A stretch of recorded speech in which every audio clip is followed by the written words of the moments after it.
Jadi bulan Ramadan ini merupakan tempatnya orang-orang yang solih ketika diberikan pendidikan. Madrasatus sholihin. Allah akan memberikan kepada orang-orang yang sukses di bulan Ramadan ini tidak tanggung-tanggung. Dalam sebuah riwayat disebutkan, barang siapa yang terbiasa melaksanakan saum dengan sebaik-baiknya saum, maka dia akan dikhususkan oleh Allah SWT akan memasuki surga dengan melalui pintu yang memiliki nama khusus, yaitu Ar-Rayyan. Pintu Ar-Rayyan namanya. Bisa masuk ke dalam pintu itu. Diperuntukkan untuk orang-orang yang berpuasa, yang terbiasa melakukan ibadah saum. Kemudian yang akan Allah berikan, dalam sebuah riwayat disebutkan, riwayat Al-Bukhari dari Abu Hurairah radhiyallahu taala anhu, Rasulullah SAW menyebutkan bahwa Allah Subhanahu wa taala dalam hadis qudsi, Allah Subhanahu wa taala telah mempersiapkan suatu tempat yang luar biasa, tempat yang indah, tempat yang sangat diinginkan oleh setiap manusia. Sampai dalam hadis itu disebutkan Allah Subhanahu wa taala berfirman dalam hadis qudsi, a'dadtu li ibadiyas solihina ma la ainun ra'at. Telah kupersiapkan suatu tempat untuk hamba-hambaku yang salih, ma la ainun ra'at, yang tidak pernah terlihat oleh mata. Sehebat apapun mata yang ada di dunia ini, setiap manusia dengan pasangan matanya, seandainya pernah melihat sesuatu keindahan di alam dunia ini, maka belum seberapa dengan surga yang telah Allah siapkan. Tempat itu adalah surga. Surga itu tidak pernah terlihat oleh mata, saking indahnya. Kemudian disebutkan wala udunun sami'at, tidak pernah terdengar oleh kedua pasang telinga. Tidak pernah terdengar oleh telinga manusia dimanapun. Artinya kalau seandainya ada manusia di dunia ini pernah mendengar suatu kenikmatan yang ada di negara lain, contohnya misalkan kenikmatan terdengar ada suatu tempat yang di dalamnya seluruh makanan sudah tersedia, seluruh fasilitas kenyamanan sudah tersedia, sampai hotelnya pun ketika memasukinya dengan harga yang fantastis. Seandainya kita mendengar itu belum seberapa. Allah telah menyiapkan wala udunun sami'at, suatu tempat yang tidak pernah didengar oleh telinga. Kemudian bahkan di dalam hadis itu disebutkan kata Allah Subhanahu wa taala, wala khatara ala qalbi bashar, bahkan tidak pernah terlintas di dalam hati manusia sedikit pun. Apa yang dibayangkan? Sebuah imajinasi tingkat tinggi bagi manusia, berharap memiliki tempat yang sangat luar biasa nikmatnya, tempat yang sangat luar biasa nyamannya, tempat yang sangat luar biasa tentramnya. Seandainya itu ada di dunia, maka kalau surga belum satu tetes pun dari kenikmatan tersebut. Sahabat-sahabat sekalian yang Allah muliakan dimanapun Anda berada, jadi Allah Subhanahu wa taala mempersiapkan sebuah tempat yang bernama surga untuk orang-orang yang soleh.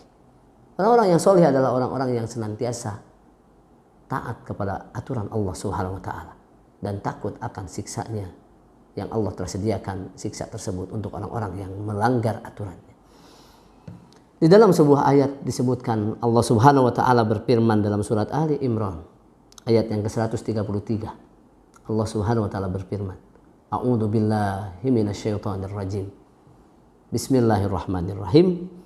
Wasari'u ila magfiratin min rabbikum wa jannatin arduhas samawati wal ard.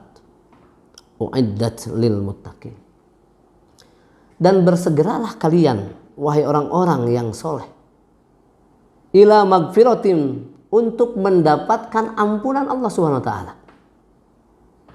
Min rabbikum, dari Allah Subhanahu wa taala, wa jannatin arduhas samawati wal ard. Arduhas samawati wal ardu. Dan bersegeralah kalian untuk mendapatkan surga yang luasnya seluas langit dan bumi. Jadi orang yang soleh itu, orang yang beriman kepada Allah itu harus memiliki hati yang cepat tanggap dan bersegera ingin mendapatkan satu ampunan dari Allah Subhanahu wa taala, karena manusia pada umumnya memiliki kesalahan dan dosa. Sebagaimana dalam ucapan yang sering kita dengar, an-nasu al-insanu mahallul khata'i wan nisyan. Manusia itu tempatnya salah dan dosa dan lupa. Oleh karenanya kullu bani Adam khata'un. Setiap manusia tentu pernah melakukan kesalahan. Wa khairul khata'ina tawwabun. Sebaik-baik orang yang salah itu, yang melakukan kesalahan itu adalah orang-orang yang bertaubat kepada Allah Subhanahu wa taala. Para hadirin yang berbahagia dimanapun Anda berada, jadi bulan Ramadan ini akan akan menjadi bulan yang istimewa bagi orang-orang yang istimewa di hadapan Allah. Mereka akan menjadikannya madrasah, tempat belajar, tempat pendidikan yang di dalamnya dia akan mendapatkan ampunan dari Allah Subhanahu wa taala. Dan dia bahkan akan mendapatkan gelar takwa dari Allah Subhanahu wa taala. Dan yang terakhir adalah dengan Ramadan ini akan menjadi manusia yang dipilih oleh Allah memasuki surganya kelak. Mudah-mudahan kita semua yang melaksanakan ibadah saum di tahun ini menjadi manusia yang dipilih oleh Allah Subhanahu wa taala yang dapat memasukkannya, yang dapat dimasukkannya ke dalam surganya Allah Subhanahu wa taala.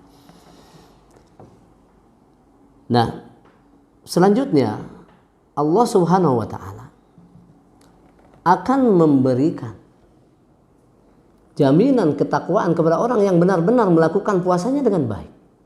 Sebagaimana diketahui oleh kita semuanya bahwa target dari perintah kewajiban saum ini adalah agar manusia itu menjadi orang yang bertakwa. Di dalam Al-Quran surat Al-Baqarah ayat yang ke-183 disebutkan, Allah Subhanahu wa taala berfirman, A'udzu billahi samiil alim minasyaitonir rajim. Ya ayyuhalladzina amanu kutiba alaikumusyamu kama kutiba alal ladzina min qablikum la'allakum tattaqun. Wahai orang-orang yang beriman, telah diwajibkan atas kalian sebagaimana telah diwajibkan kepada orang-orang sebelum kalian berpuasa, agar kalian menjadi orang-orang yang bertakwa. Tadi sinkron dengan surat Ali Imran yang menyebutkan bahwa surga akan disediakan, akan diperuntukkan untuk orang-orang yang bertakwa. Dan Allah Subhanahu wa taala akan menjamin orang-orang yang berpuasa di bulan tersebut dengan melaksanakan puasa yang sesuai dengan juknis dari Allah dan Rasul-Nya. Ketika kita berpuasa, hendaklah kita memahami tentang fikih puasa, tentang hal-hal yang terkait dengan puasa. Yang pertama adalah puasa itu hendaklah kita pahami syarat-syaratnya dan ketentuannya. Puasa ini sebagaimana sudah diketahui oleh setiap orang adalah menahan diri dari makan dan minum dan dari syahwat sejak mulai terbitnya matahari sampai terbenamnya matahari. Maka puasa itu betul-betul harus dipegang dengan baik. Kemudian harus diketahui juga tentang syarat-syaratnya, yang barusan adalah tentang ketentuan secara umum. Syarat-syarat yang berpuasa itu Allah Subhanahu wa taala sudah menyampaikan bahwa perintah wajib atau perintah kewajiban terhadap suatu perbuatan tentunya itu terkait dengan taklif kepada orang-orang yang sudah dinyatakan sebagai orang yang beriman. Kalau sudah beriman, yang dianggap benar keimanannya adalah yang sudah berislam. Tidak cukup dengan iman saja, tanpa Islam ya mereka tidak sesuai dengan yang Allah kehendaki. Karena iman dan Islam itu adalah sesuatu yang tak terpisahkan. Jadi ketika berbicara iman, kalau seandainya imannya ingin diterima, ya harus Islam. Karena inna dina indallahil Islam. Karena agama yang Allah ridhoi satu-satunya adalah Islam. Oleh karenanya, kalau ada orang yang berpuasa, kemudian dianya tidak berislam, tidak beragama Islam, maka puasanya tidak dinyatakan berarti bagi dia. Yang kedua, syarat daripada ibadah saum itu atau syarat berpuasa itu setelah Islam itu dia harus balik. Dia harus mencapai usia dewasa. Usia dewasa adalah usia yang betul-betul yang dijadikan pegangan oleh setiap orang bahwa amal ibadah itu akan mulai dicatat oleh Allah Subhanahu wa taala. Jadi pahala dan dosa sudah sampai kepadanya orang-orang yang sudah dewasa atau orang-orang yang balik. Jadi saya ulangi, syarat berpuasa itu diantaranya adalah yang pertama, dia hendaklah orang Islam. Yang kedua adalah orang yang sudah balik, sudah akil balik. Yang ketiga adalah orang yang berakal. Ketika akalnya sudah tidak berfungsi, maka tidak ada kewajiban saum baginya. Seandainya ada seorang yang latar belakangnya muslim, kemudian dengan izin Allah dia jatuh, ketika jatuh dia misalkan terbentur kepalanya, menyebabkan terganggu akal pikirannya, sehingga menjadi orang yang bicaranya tidak bisa dianggap nyambung, pembicaraannya tidak sesuai, maka orang tersebut terganggu akal pikirannya, artinya tidak dinyatakan sebagai orang yang berpuasa dengan baik. Artinya tidak diwajibkan untuk berpuasa. Yang selanjutnya adalah tamyiz, orang yang harus bisa membedakan antara yang baik dan benar. Nah, yang tamyiz ini sudah kita ketahui bersama bahwa ketika seandainya seorang anak belum mencapai usia dewasa tapi sudah bisa membedakan, maka anggap saja anak ini sebagai orang yang sedang melatih diri untuk berpuasa, dan insya Allah Allah akan menilai. Karena bisa jadi kedewasaan seorang itu berbeda satu sama lain. Yang satu ada yang mencapai di usia 15 tahun secara umumnya, bahkan tidak mustahil ada yang usia dewasanya itu bisa mencapai di bawah itu. Saudara-saudaraku sekalian yang Allah muliakan dimanapun Anda berada, yang selanjutnya adalah syarat berpuasa itu adalah sehat. Nah, kalau yang sehat, dia diwajibkan berpuasa. Tentunya dengan ketentuan-ketentuan syarat sebelumnya. Dia muslim, dia baligh, kemudian dia berakal, kemudian dia sehat. Nah, itu baru dia diwajibkan untuk melakukan puasa. Kalau orang sakit, nanti ada udurnya. Ada sakitnya seperti apa. Kalau sakitnya seandainya sakit yang sulit untuk disembuhkan, maka konsekuensi hukumnya apakah dengan qada ataukah dengan fidyah. Ya, nanti ada pembahasan insya Allah di pertemuan ini, insya Allah. Nah, saudara-saudaraku sekalian yang Allah muliakan, kemudian syarat-syarat saum itu adalah untuk orang-orang yang mukim. Mukim itu artinya tinggal di suatu tempat itu. Artinya tidak bepergian, tidak status sebagai orang yang safar. Kalau mukim dia terkena oleh taklif, oleh perintah kewajiban saum. Nah, saudara-saudaraku sekalian yang dimuliakan Allah Subhanahu wa taala, dan untuk selanjutnya adalah untuk wanita ini. Bagi seorang wanita, maka kewajiban saum itu ketika wanita tersebut dalam keadaan suci. Artinya tidak dalam keadaan haid atau menstruasi, ya, atau tidak dalam keadaan setelah melahirkan. Yang terakhir tentunya syarat tersebut adalah niat tentunya. Kalau niat masuknya di bab-bab yang lain, di bab-bab saum termasuk dalam hal ini adalah sesuatu yang sebelum masuk ke dalam teknis ibadah saum itu sendiri. Sementara di dalam bab sholat, nah, niat masuknya ada yang menyebutkan syarat sebagaimana Imam Al-Ghazali, ada yang menyebutkan secara jumhur, fuqaha menyebutkan bahwa niat bagian dari rukun sholat. Jadi niat itu sesuatu yang harus ada dalam teknis ibadah. Saudara-saudaraku sekalian yang Allah muliakan, hal yang dapat membatalkan puasa ini juga termasuk sesuatu yang harus dipahami oleh orang yang berpuasa. Jadi sekali lagi, agar ibadah kita terasa sebagai ibadah yang ibadah yang membuat kita nyaman dalam hati kita, adalah ibadah saum yang sesuai dengan aturan-aturan syariat. Termasuk memahami pembatal-pembatal saum, pembatal-pembatal puasa. Sebagaimana kita pahami tadi dari definisi saum itu sendiri, adalah menahan diri dari makan dan minum. Itu yang pertama. Yang kedua, menahan diri dari syahwat. Nah, artinya ini menahan diri dari hubungan suami istri. Nah, hubungan suami istri. Jadi ini adalah sesuatu hal yang tiga ini khususnya. Yang tiga ini adalah pembatal-pembatal puasa yang sudah disepakati oleh para ulama. Para ahli fikih sejak dulu turun-temurun sudah menyatakan bahwa makan, minum, termasuk yang ketiga adalah hubungan suami istri, itu adalah hal yang membatalkan puasa. Termasuk yang keempat adalah yang membatalkan puasa adalah haid dan nifas. Nah, ini membatalkan puasa. Yang ijma ya. Ijma itu artinya adalah disepakati secara konsensus oleh para ahli fikih bahwa tidak ada satupun ulama yang menyatakan di empat hal itu di luar pembatal-pembatalnya. Atau ada yang menyatakan ini batal, ini tidak. Ini batal, ini tidak. Tidak. Kalau yang usul yang empat ini, yang usul itu artinya yang sangat mendasar, ini sepakat semua ulama. Bahkan kalau ada yang berbeda, nah ini bisa ditolak, pendapat bisa ditolak. Menyatakan misalkan yang haid harus berpuasa, ini ditolak karena menentang ijma. Nah, dalilnya adalah dari Al-Qur'an itu sendiri. A'udzubillahi minasyaitonirrajim. Bismillahirrahmanirrahim. Dalam Al-Qur'an surat Al-Baqarah ayat 180 setelahnya 184-an ya.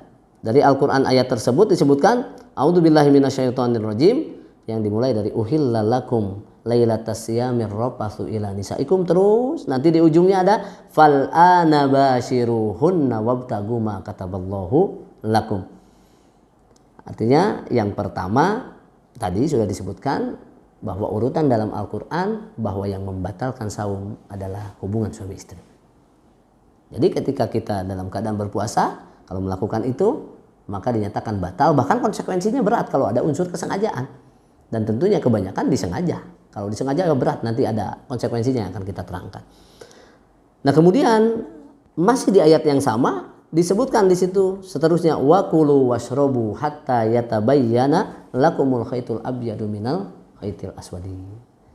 Wa kulu washrabu. Jadi untuk membatalkan saum itu, atau hal yang dapat membatalkan saum itu adalah makan dan minum. Jadi berhubungan suami istri, makan dan minum. Yang ketiga, yang keempat adalah tentang hadis Aisyah ketika bertanya tentang alaysa idza hadat lam tusalli wa lam tasum. Ya Rasulullah, bukankah orang yang haid itu tidak diperintahkan atau tidak diperintahkan untuk melaksanakan saum dan sholat? Artinya yang haid maka tidak diwajibkan sholat dan saum, begitu. Kemudian di dalam hadis tersebut kunna nu'maru biqada'i shaumi la biqada'i shalat.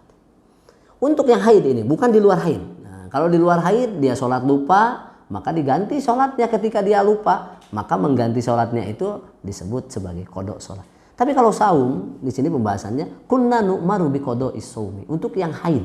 Nah, untuk yang haid kita semuanya diperintahkan untuk tidak melaksanakan saum ketika haid dan tidak melaksanakan sholat untuk yang haid. Namun untuk saumnya diganti di bulan yang akan datang nanti di luar Ramadan. Dia harus qada itu, di qada itu saumnya bagi yang haid. Sementara sholatnya la nu'maru biqada'i sholat. Yang haid tidak perlu mengqada sholatnya. Karena itu merupakan suatu kodrat dari Allah Subhanahu wa taala untuk wanita, diberikan setiap bulannya waktu untuk membersihkan kesehatannya, untuk diberikan menstruasi, ya, membuang darah-darahnya melalui haid. Wallahu ta'ala a'lam. Nah, para hadirin yang berbahagia dimanapun Anda berada, selanjutnya itu tadi jadi tentang hal yang membatalkan saum secara ijma. Tidak boleh ada yang berbeda satupun. Adalah yang pertama, berhubungan suami istri, dia pasti batal. Kemudian makan, kemudian minum, kemudian yang haid dan nifas. Jadi 5 atau 4 ini. Dia nggak boleh ada yang berbeda. Artinya ini adalah usul, pondasinya yang harus sama. Karena perlu dipahami dengan baik bahwa memahami fikih itu adalah memahami berbagai macam nanti perbedaan pendapat antar fuqaha, para ahli fikih nanti. Di situ kita harus bisa legowo, menggunakan hati dan menggunakan pikiran. Menggunakan hati kita siap berbeda dengan yang lain, menggunakan pikiran kita harus semakin bisa mempertahankan pendapat kita sendiri. Jangan sampai kita berpendapatnya itu tanpa ada dalam hatinya itu ingin membuka, kenapa sih ini dalilnya kok begini, dia nggak punya keinginan untuk memahami dengan baik. Maka harus ada dalam hati kita untuk memahami, minimal mempertahankan pendapat kita dengan cara ittila, yakni mendalami tentang dalil-dalilnya, istidlalnya dalam kitab-kitab fikih itu sudah ada. Nah, yang kedua ini adalah pembahasan tentang pembatal saum yang sifatnya diselisihkan. Ada yang ini menyebutkan batal, yang ini tidak. Ada yang ini menyebutkan tidak batal, yang ini batal. Dan termasuk dalam fikih pembatal saum yang kontemporer. Kontemporer itu yang masa kekinian. Nah, hadirin yang berbahagia dimanapun Anda berada, secara fikih yang kedua ini tentang perbedaan para fuqaha tentang pembatal saum ini, kita harus dipahami suatu kaidah dasar dalam memahami tentang fikih ini. Ada sebuah kaidah dasar yang menyebutkan la yunkarul muhtalafu fihi, tidak boleh diingkari segala sesuatu pendapat yang ada perselisihan di dalamnya. Kita berpendapat tentang suatu pendapat itu A, yang lain B. Ternyata yang B itu memiliki sumbernya mungkin yang tidak kita pegang, dan kita memiliki sumber yang beda dengan yang B tadi. Artinya kita legowo, tidak boleh diingkari yang mukhtalaf, tidak boleh. Sementara innama yungkaru, yang harus diingkari itu adalah al-mujma'u alaihi, Sesuatu yang sudah sepakat usulnya kayak tadi membatalkan saum itu adalah berhubungan suami istri, kemudian yang kedua makan, kemudian yang ketiga minum, yang keempat adalah haid, yang kelima adalah nifas. Kalau itu usul, kalau ada yang berbeda maka itu harus dipangkas, jangan diambil pendapatnya. Sementara yang lainnya adalah harus dipegang. Artinya harus dihargai. Kita memegang yang mana, yang lain yang mana silahkan go ya. Jadi innama yungkarul mujma'u alaihi wala yungkarul mukhtalafu fihi. Yang diingkari itu adalah yang menyelisih ijma. Sementara yang ikhtilaf tidak perlu ada pengingkaran di dalamnya. Para hadirin yang berbahagia dimanapun Anda berada. Tadi untuk makan dan minum itu tergantung dilihat nanti ya. Kalau seandainya makan dan minumnya dengan sengaja sudah tentu batal. Tentu batal. Kemudian kalau makan dan minumnya dia lupa karena mungkin tidak terbiasa berpuasa sebelumnya, ketika hari pertama bulan Ramadan biasanya kan suka ada lupa, terutama anak-anak ya. Anak-anak suka lupa, kadang-kadang pagi-pagi itu langsung ambil air minum, dia minum atau memakan sesuatu. Selama dia lupa, Allah akan mengampuninya. Artinya Allah memberikan bonus kepadanya. Tidak usah kalian panik ketika kalian lupa. Karena itu makanan dan minuman yang Allah berikan secara cuma-cuma. Namun dengan catatan ketika sudah makan baru ingat, jangan dihabiskan sisa makanan yang masih ada di atas piringnya. Minuman yang ada di dalam gelasnya jangan dihabiskan. Tapi dia langsung berhenti. Kalau bisa yang masih ada di dalam tenggorokan ininya itu dikeluarkan. Karena dia ingat. Gitu ya. Nah hadirin yang berbahagia dimanapun Anda berada. Kemudian ada makan minum yang tidak biasa. Yang lain karena bukan lupa ini. Karena kekeliruan. Ini juga sama membatalkan. Contoh. Misalkan ada orang yang menganggap sudah masuk waktu maghrib dengan waktu yang jauh. Kalau waktu dekat diampuni, ma'fu ya. Waktunya jauh, maghrib jam 6.00. Dia adzan misalkan jam 5.30. Nah, ketika 5.30 Allahu Akbar, Allahu Akbar. Kemudian ada yang mendengar, alhamdulillah, dia buka. Ketika dia buka, ternyata yang adanya itu langsung tadi berarti, oh mohon maaf ini waktunya belum karena 1,5 jam lagi. Maka yang makan tadi tidak terkategorikan lupa. Tapi dia harus dianggap batal. Dan dikodok di bulan yang selain Ramadan nanti. Hadirin yang berbahagia itu artinya makan secara keliru. Jadi makan itu dibagi 3. 1, makan secara sengaja membatalkan saum. 2, makan tidak sengaja alias lupa itu tidak membatalkan saum. Yang ketiga, makan ketika keliru. Tadi keliru perhitungannya tapi terlalu jauh waktunya. Nah, kalau terlalu jauh dianggap membatalkan saum. Nah, hadirin yang dimuliakan oleh Allah Subhanahu wa taala, kemudian pembahasan tentang yang ada ikhtilaf di dalamnya, kan para ulama menyebutkan seandainya ada 5 tempat ini nih. Tempat yang pertama yang bernama hidung, lubangnya. Nah, yang kedua, tempat yang kedua adalah telinga. Nah, termasuk ada rongganya, Yang ketiga adalah mulut. Nah, mulut ada rongganya yang masuk ke sini, rongga. Kerongkongan langsung ke rongga tubuh ke sini. Yang ketiga adalah tempat BAB dan BAK. Itu juga ada rongganya. Sehingga para ulama di situ ada yang menyebutkan ketika ada sesuatu yang masuk ke dalam rongga-rongga yang 5 tadi, maka sebagai bentuk kehati-hatiannya dianggap sebagai hal yang dapat membatalkan saum. Nah, itu pendapat yang ada, nyatanya begitu. Sekalipun ada yang menyatakan, oh itu bukan rongga yang masuk ke dalam maidah, ke dalam perut, ke dalam usus. Nah, dan tidak ada dinikmatinya.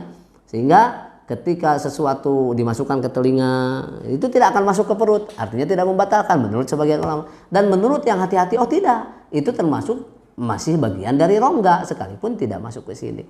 Maka dianggap membatalkan. Saking kehati-hatian. Dan termasuk di masa pandemi ini saudara-saudaraku sekalian, ada sekarang di masa pengetesan kesehatan di masa pandemi ini dengan cara tadi PCR ya, dengan PCR, dengan swab. Itu kan memasukkan benda itu ke dalam. Ada yang ke hidung sampai ke sini loh. Kalau masuknya dalam, saking hati-hatinya terutama dalam mazhab Imam Syafi'i, itu bisa membatalkan saum. Sekalipun fatwa Majelis Ulama Indonesia menyatakan tidak batal saum karena itu merupakan sesuatu yang tidak bisa terhindarkan. Setiap orang mau ke bandara itu harus proses itu. Setiap orang mau keluar kota harus melalui proses itu. Sehingga dirukhsah karena tidak ada tanda kutip unsur kesengajaan setiap tahunnya, tidak. Itu mah dalam jaihah ya, jadi dalam keadaan pandemi. Namun kita tetap dalam kaidah fikih disebutkan al-khuruju minal khilafi mustahabun. Jadi keluar dari khilaf itu lebih diutamakan. Kalau seandainya ada pendapat secara minimal tadi memasukkan benda ke dalam rongga telinga, rongga hidung ataupun yang lainnya secara mendalam membatalkan, maka kita anggap saking hati-hatinya, oh kita untuk hati-hati selama saum tidak memasukkan itu. Karena ada dalam sebuah riwayat disebutkan ketika kita berkumur dan ketika istinsak, ada wabalig fil istinsaki. Kalau istinsak memasukkan air itu kan harus dianjurkan dengan mubalaghah. Mubalaghah itu artinya dengan serius, banyak airnya. Nah, dihirapnya banyak. Illa antakuna soiman, kecuali kalau saum sedikit aja, karena ulama itu ada yang berpendapat dari hadis itu bahwa air yang masuk ke sini dari rongga ini tidak mustahil untuk bisa masuk ke tempat yang lainnya, sehingga dianggap sebagai membatalkan. Jadi sekali lagi, untuk masalah khilaf ini bisa memilih. Kalau seandainya lebih nyaman ketika tidak memasukkan barang-barang ke telinga, ke hidung, maka tidak dilakukan. Seandainya itu merupakan sesuatu hal yang tidak bisa dihindari, misalkan ada sesuatu masuk ke telinga dan nggak bisa didiamkan, harus cepat dikeluarkan. Kalau yakin tidak batal, ya keluarkan. Karena itu sesuatu yang tidak dihindari. Yang jadi masalah adalah ketika menyengaja memasukkan benda tersebut ke dalam rongga-rongga yang 5. Termasuk saudara-saudaraku sekalian, ada tentang fikih kontemporer ini adalah hal-hal kalau ludah membatalkan saum atau tidak. Kalau seandainya ludahnya masih dari dalam, tidak sempat keluar, maka itu sesuatu yang tidak bisa dilepaskan dari manusia. Maka dalam keadaan tertentu dia menelannya. Namun tetap lebih idealnya kalau ada waktu, ada tempat, kemudian tidak merusak wibawa atau haibah, maka dia meludah saja di tempat yang lain. Tapi kalau dalam keadaan terdesak, ya, jadi sulit, seperti misalkan saya sedang berbicara begini, kemudian air liurnya semakin banyak di sini, kemudian masa saya harus meludah dulu? Nah, itu dalam keadaan sangat terdesak, maka itu tidak termasuk, dan ludah yang ada di dalam rongga kerongkongan ini atau di sekitar lidah ini ketika tertelan tidak membatalkan, karena bukan merupakan benda bawaan dari luar, dari dalam. Nah, hadirin dimanapun Anda berada yang dimuliakan Allah Subhanahu Wa Taala, nah termasuk dalam hal ini adalah suntikan. Tuh. Jadi ini ikhtilaf nanti di dalamnya. Apakah donor darah termasuk membatalkan saum? Kemudian apakah suntikan termasuk insulin dan lain sebagainya termasuk membatalkan saum? Ini termasuk pembahasan para ulama kontemporer yang menyatakan batal dan tidaknya saum. Ternyata suntikan itu, kalau seandainya suntikan tersebut yang disuntikan adalah kandungan air yang mengandung glukosa, dari glukosa itu bisa membuat stamina semakin kuat, energinya bertambah, maka dia dinyatakan sebagai pembatal saum. Sekalipun masuknya tidak melalui rongga yang 5. Masuknya dari sini, dari melalui jalur peredaran darah, atau dari belakang, atau dari manapun, dari sini bisa, ya. Termasuk impusan. Kalau impusan itu sebagai pengganti makanan, maka membatalkan saum.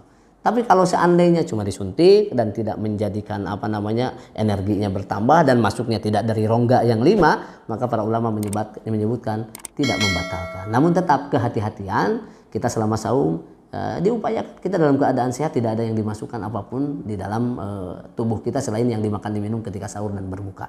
Hadirin yang dimuliakan oleh Allah Subhanahu Wa Taala, termasuk dalam hal ini adalah obat tetes mata dan lain sebagainya. Kemudian yang terakhir adalah tentang apa yang harus dilakukan. Yang harus dilakukan yang pertama, ketika batal karena makan dan minum, maka dia harus mengkodoknya.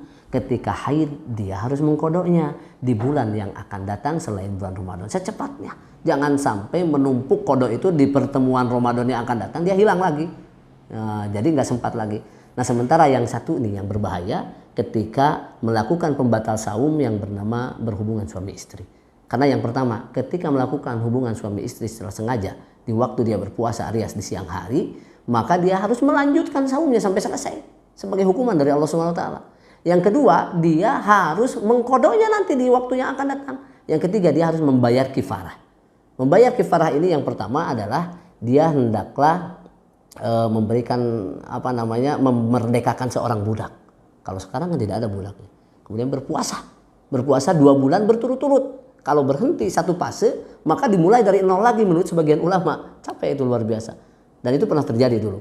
Kemudian yang ketiga, kalau seandainya saumnya tidak bisa, kemudian memerdekakan tidak bisa, kemudian dia dengan catatan, kalau seandainya sekalipun punya uang, maka dia tidak bisa menggantinya dengan memberikan makan. Adapun dalam hadis, kamu tidak bisa memerdekakan budak, kamu tidak bisa saum 2 bulan lamanya, kamu bersedekah pun tidak ada yang mau menerima sedekah dari kamu. Nah, sementara dia orang mikir, kata Rasulullah, ya makan saja sama kamu. Artinya itu merupakan hukuman dari agama, dari syariat. Ketika dia batal dalam keadaan berhubungan suami istri, maka saumnya diteruskan, kemudian dia mengkodoknya, kemudian dia berpuasa selama 2 bulan penuh, ya. Kemudian tidak diganti nanti dengan bersedekah. Karena kalau bersedekah itu enak sekali bagi yang punya uang, banyak uang itu enak. Melakukan itu ya udah kita sedekah saja, tidak begitu. Harus dijalankan dari yang pertamanya. Hadirin yang berbahagia dimanapun Anda berada, itulah tentang hal-hal yang terkait dengan saum dan pembatal-pembatalnya. Nanti yang terakhir adalah tentang fidyah. Bagi yang sudah tua renta, bagi yang sudah punya penyakit yang menahun tidak pernah sembuh, sulit untuk sembuh, ketika tidak berpuasa maka tidak ada ketentuan dia harus qadha, dia harus bayar fidyah dengan ketentuan dia memberi makan sejumlah dengan saumnya. Kalau seandainya dia 3 hari tidak saum, atau biasanya yang jompo itu atau yang sudah tua itu dalam waktu 1 bulan ya, 1 bulan tidak berpuasa, maka dihitung ketika berpuasa itu makan itu sahur dengan berbuka, berarti 2 kali makan. Dihitung 1 kali makannya berapa, kemudian dihitung 2, setelah itu kali 30 dan dibagikan kepada fakir miskin. Harus disampaikan kepada mereka. Kalau seandainya fakir miskinnya tersebut sekarang banyak yang memberikan makanan, ya nggak apa-apa, dikasih uangnya aja dengan sejumlah yang kita makan. Kalau kita biasa makan dengan nasi padang dengan jumlah 20.000, maka sejumlah itu sekali makannya. Tapi kalau kita hanya biasa memakan dengan nasi kuning yang sangat kecil dengan harga 7.500, maka dengan 7.500 dikali 2. Sesuaikan dengan kebiasaan kita, kemudian diberikan. Dan boleh bagi yang memiliki keterbatasan biaya, dia membuat suatu dalam kuali besar, dalam nampan besar, nah, lalu dihadirkanlah 60 orang ya, atau dihadirkanlah beberapa orang untuk menutupi fidyahnya. Jadi tadi fidyahnya 1 kali berbatal puasa, maka dia memberikan jatah makan untuk orang fakir miskin itu sesuai dengan keadaan 1 atau 2 kali. Kalau kita biasa 2 kali ya 2 kali.